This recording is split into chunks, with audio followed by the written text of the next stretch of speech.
رسول الله ويقيني.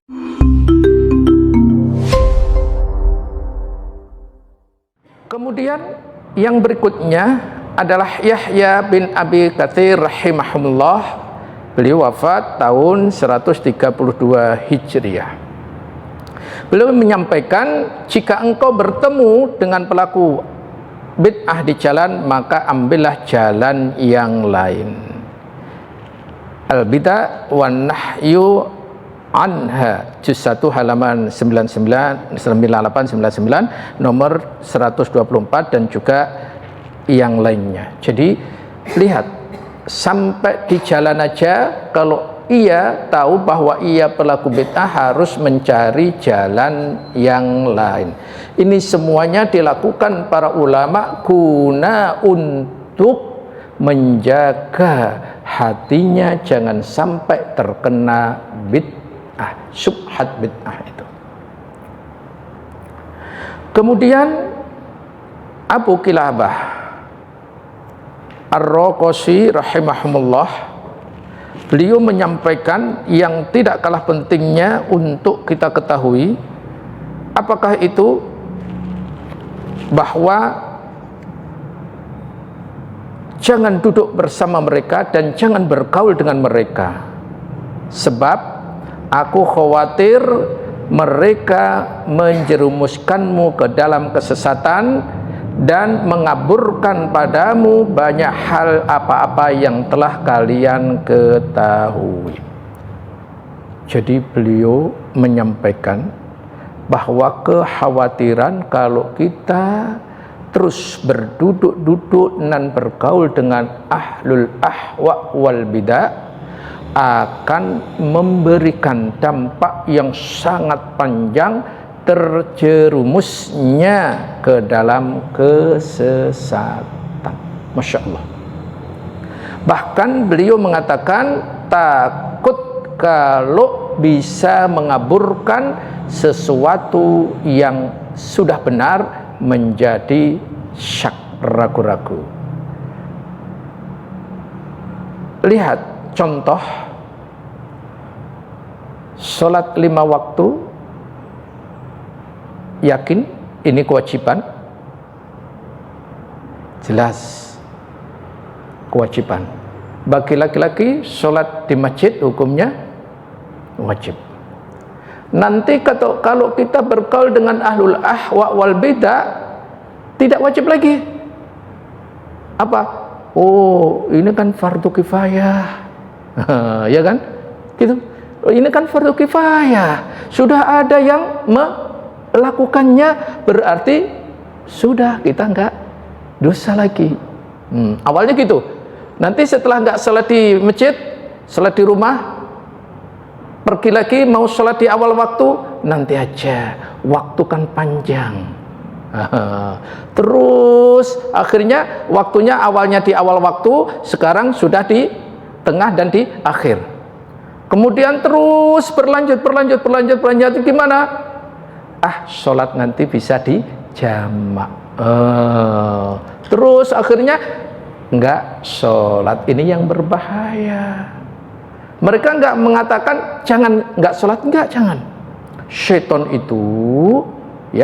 Syaitan itu begitu mahirnya menyesatkan manusia. Kenapa enggak mahir? Dari nenek moyang kita Nabi Adam alaihissalam, dia sudah paham banget. Adam ini diciptakan dari apa, di dalamnya ada apa-apa. Saat Adam belum ditiupkan ruh aja, dia sudah menyelidiki apa ini yang diciptakan Allah ini. Ternyata kita punya rongga-rongga. Itu dia, syaitan tahu disinilah letaknya nanti. Bayangkan Nabi Adam yang dibimbing langsung di surga aja disesatkan sama syaitan. Bagaimana dengan kita yang jauh dari Nabi, ya, usia, waktu, zaman kita dengan Nabi kan jauh banget. Syaitan bagi dia itu sangat mudah sekali. Ingat, syaitan itu terdiri dari apa? Jangan hanya syaitan itu hanya iblis saja, bukan. Siapa yang disebut dengan syaitan? Dan syaitan terdiri dari apa? Mari kita perhatikan surat ke-6 ayat 112, itulah syaitan. Iya, coba perhatikan di sini. Wa kadzalika ja'alna likulli nabiyyin aduwwa. Jadi setiap nabi Allah akan memberikan padanya musuh. Apa itu? Syayatin, syaiton. Apa syaitan itu? Al-ins wal jins, terdiri dari manusia dan jin. Itu. Nah, kalau manusia, syaitannya dari apa? Dua, munafikin wal kafirin. Itu. Kalau kita membicarakan silsilah syaitan, itu asik sekali. Jamaah kalau pengen boleh sebentar saya kasih silsilah syaitan, tetapi di lembarnya utuh. Jadi paling atas di sini adalah malaikat. Setelah malaikat garis di sini adalah Adam, garis lagi di sini iblis. Jadi ada malaikat, ada Adam, ada iblis. Ini satu rating, yakni dulu semuanya di surga, satu alma mater di surga dua-duanya. Silahkan surat 2 ayat 30. Lihat, ada malaikat, ada Adam, ada iblis. Baik, malaikat enggak punya keturunan, tolong dicoret. Jadi tinggal dua, Adam dan iblis. Adam mempunyai keturunan di bawahnya gini, manusia. Iblis punya keturunan namanya jin. Jadi iblis itu laksana abal manusia bagi Adam. Jadi bapaknya jin. Mari kita perhatikan, Allah tidak menciptakan jin dan manusia kecuali untuk beribadah. Surat Ad-Dariyat ayat ke-56. Ad-Dariyat surat 51. Jadi wa ma khalaqtul jins wal ins illa liya'budun. Kemudian masing-masing tadi manusia dibagi dua. Ada yang beriman, ada yang kafir. Ingat, yang berimannya ke sini, kafirnya ke sini. Jin pun juga demikian. Ada yang beriman, berimannya ke sini, kafirnya ke sini, durhakanya ke sini. Jadi nanti jin dan manusia yang durhaka itulah namanya syaitan. Kalau manusia yang kafir dan beriman nggak perlu dalil ya. Kan banyak sekali orang yang kafir, walaupun nggak mau pakai dalil, mau pakai dalil pun banyak. Quran surat 2 tadi ayat ke 1 sampai 8 itu. Kemudian jin tadi ada yang durhaka, ada yang taat. Surat jin surat 72 ayat 13 sampai 15. Nah, lihat di ayat 14-nya khususnya, wa anna minnal muslimuna wa minnal qasitun. Dan di antara kami ada yang Islam dan ada yang menyimpang dari kebenaran. Faman aslama faulaika taharraw rasyada. Siapa yang Islam, maka mereka itu telah memilih jalan yang lurus. Wa ammal qasitun, dan adapun yang menyimpang, fakana li jahannam, dari kebenaran itu maka baginya menjadi bahan bakar api neraka. Maka tadi syaitan tadi terdiri dari apa tadi? Jin dan manusia. Ayat berapa tadi ya? Surat berapa, ayat berapa tadi?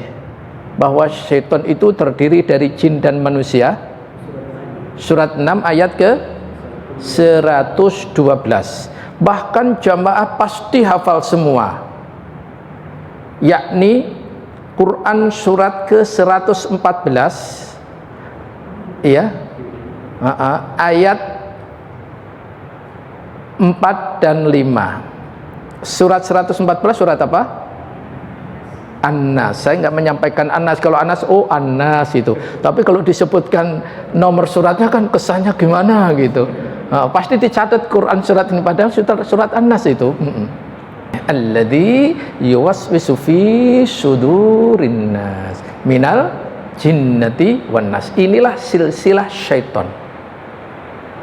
Lantas syaitan itu apa? Kalau begitu syaitan itu dari akar katanya ada beberapa, di antaranya syatona. Artinya jauh. Jauh dari apa? Jauh dari kebenaran dan jauh dari rahmat Allah. Jadi segala sesuatu yang menjauhkan kebenaran itu namanya syaitan. Segala sesuatu yang menjauhkan dia dapat mendapatkan rahmat dari Allah itu namanya syaitan. Atau kata lain dari kata syato, yang artinya adalah membakar atau terbakar. Jadi orang yang mendapat sarana membakar orang lain itu syaitan, dan orang yang terbakar juga syaitan. Misalkan ada sesuatu yang melewat, misalkan jaguar melewat terus setiap pagi-pagi dan sore. Ibu-ibu bagaimana kalau melihat harta jaguar gitu? Pengen. Nah, jadi jaguar tadi syaitan, dan ibu kebakar itu juga syaitan karena kebakar. Wallahu a'lam. Baik, kita lanjutkan. Kemudian ulama terkemuka setelah sahabat, yakni Muhammad bin Sirin, seorang tabi'in. Kita lanjutkan. Beliau mengatakan, aku akan menyampaikan kepadamu suatu hadis. Beliau berkata, tidak. Keduanya berkata lagi. Jadi ada dua orang yang datang kepada Muhammad bin Sirin, seorang tabi'in.